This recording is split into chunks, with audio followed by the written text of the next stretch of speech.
Hello fans and friends, and welcome to another video. My name's Keir Smith.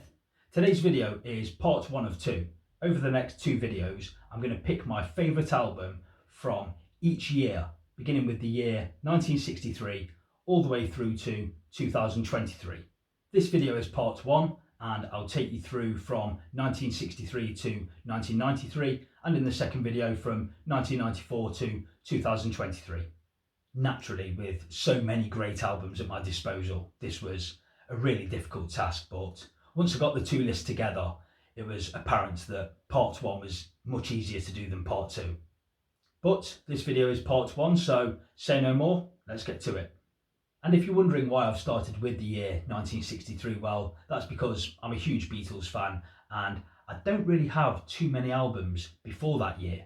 And of course, I love some of that 50s stuff, that rock and roll era with Cliff Richard, Elvis Presley, Buddy Holly, the Everly Brothers, but I don't have too many albums from that era. And I won't say too much about my selections here. The chances are, if you're watching this video, then you'll at least be aware of these albums, if not familiar with them. But anyway, I'll stop waffling on and I'll get to the list. So my selection for the year 1963 was with the Beatles' second album. What else was good in 1963? The Freewheelin' Bob Dylan came out in 1963. That was good. It could have been the debut album by the Beatles, Please Please Me, but with the Beatles it is. On to 1964, I'm going to go with A Hard Day's Night by the Beatles. They also released Beatles for Sale, their fourth album, later that year, and that's really good. Another Side of Bob Dylan came out in 1964. I really like that, but A Hard Day's Night it is. The Stones' first album came out in 1964, but not a patch on A Hard Day's Night.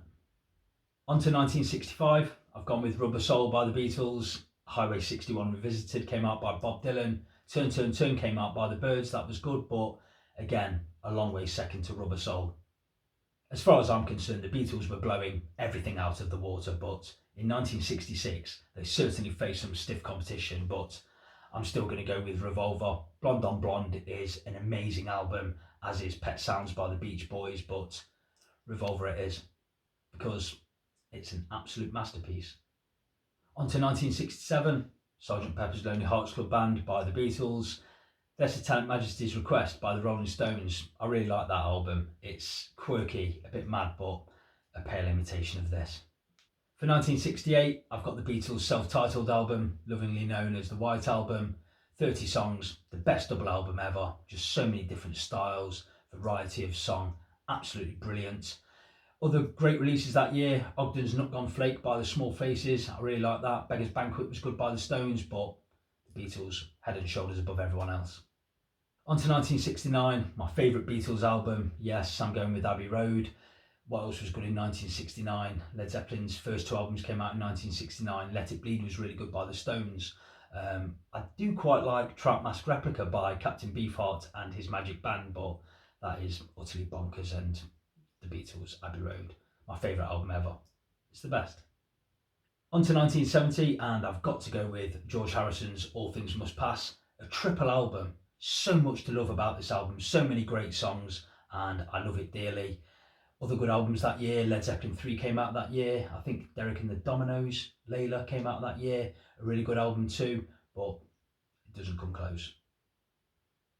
On to the year 1971, and this was a truly stellar year for the album. Great album after great album after great album. But having said that, I'm still going with my favourite, Paul and Linda McCartney's Ram.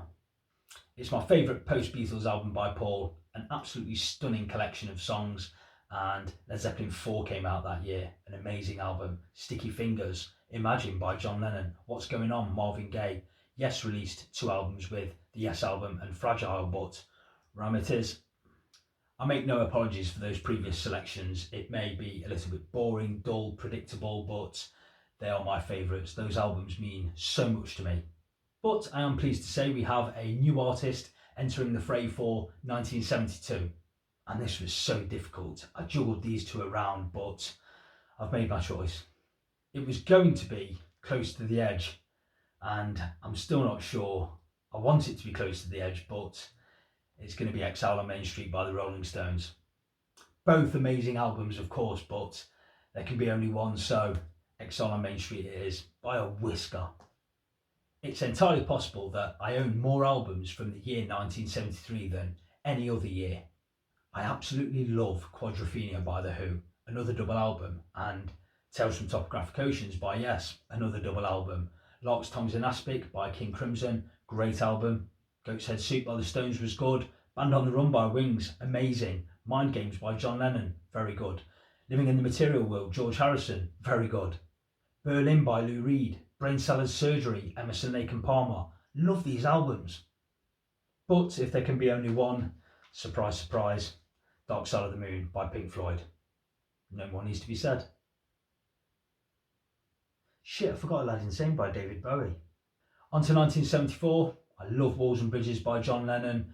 I really like Diamond Dogs by David Bowie, but I'm going to go with maybe a surprise choice, but It's Only Rock and Roll by The Stones. I like it. On to 1975. Beating Off Competition by Wings, Venus and Mars. Blood on the Tracks by Bob Dylan. But I'm going to go with Wish You Were Here by Pink Floyd. A note perfect album. I love it. On to 1976, and this year pulled me apart, much like 1972 did. I want to say Hotel California by the Eagles, which again I think is a perfect album, but I also think that Station Station by David Bowie is a perfect album, and probably my favourite David Bowie album. I've loved David Bowie longer than I've loved the Eagles, so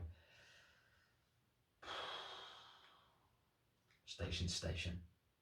On to 1977, I'm going with Yes, Going for the One, another perfect album to my ears. I wouldn't change a thing about this album. My favourite Yes album. The Clash released their debut album in 1977. I think Marquee Moon by Television came out in 1977. An incredible album, but I'm going with Going for the One. On to 1978, I'm going to go with Wings, London Town. I can't live without this album. I absolutely adore it. Every bit of it. It's brilliant.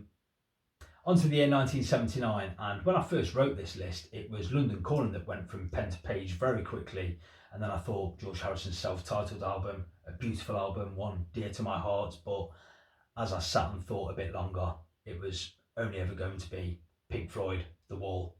An incredible concept album. It shouldn't have worked, but it did, and some.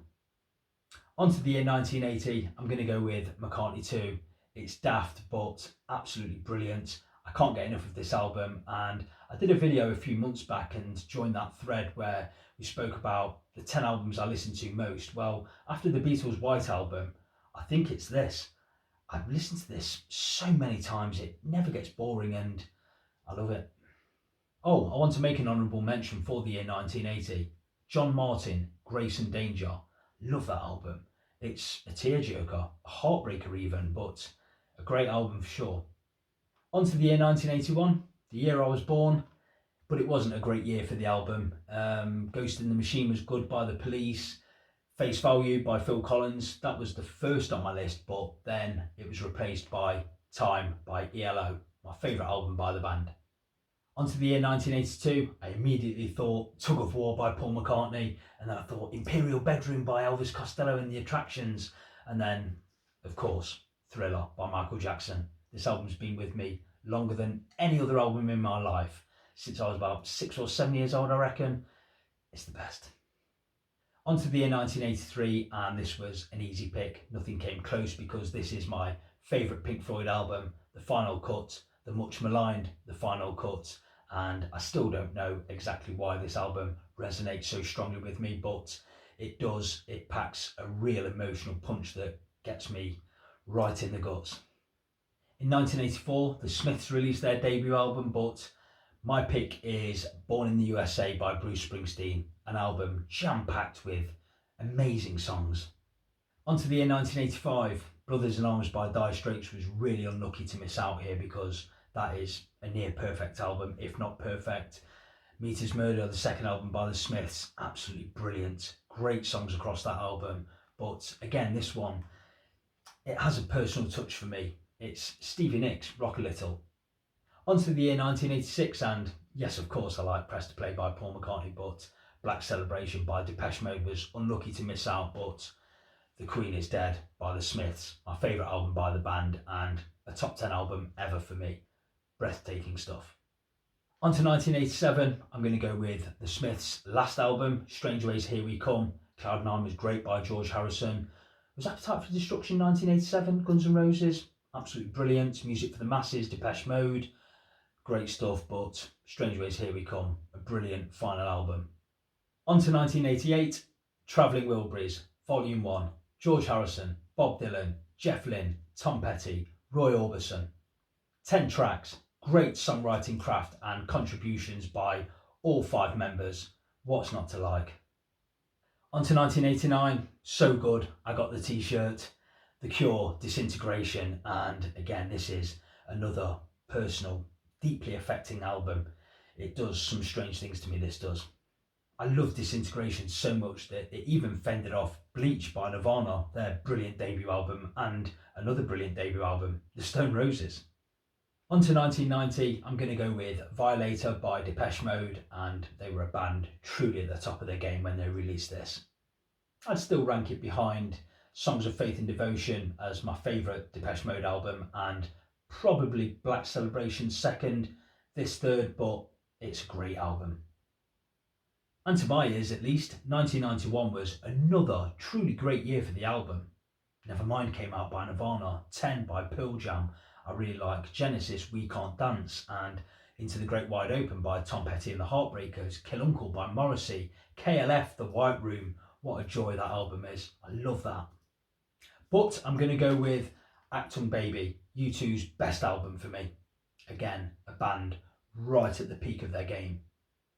On to 1992, and this is another one of my top 10 or top 15 albums of all time. Amused to Death by Roger Waters. I think he said at the time of its release that it was the third masterpiece he'd written after The Dark Side of the Moon and The Wall, and I'm telling you, he's not joking. Just incredible songwriting across this album and blistering guitar work by the late great Jeff Beck. If you love Pink Floyd but you haven't heard Amused to Death, then you must give it a go. Trust me, it's out of this world good.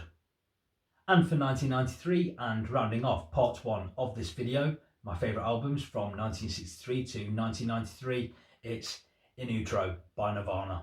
And I posted a video last year celebrating the 30th anniversary of this landmark album, and another truly special album to me. Simply called Why I Love In Utero, and I wax lyrical about its brilliance. Also great in 1993 was A Storm in Heaven, the debut album by Verve, as they were known then, later to become The Verve. Gold Against the Soul, the second album by the Manic Street Preachers. Off the Ground by Paul McCartney. Love that album, of course. But that's it. Part 1 done. My favourite albums from 1963 to 1993. Do join me for part 2, which I'll post at some point over the next couple of days, where I take you through my favourite albums from 1994 to 2023. And please feel free to play along at home. I'd love to know what your selections are, so please leave your thoughts in the comments section below.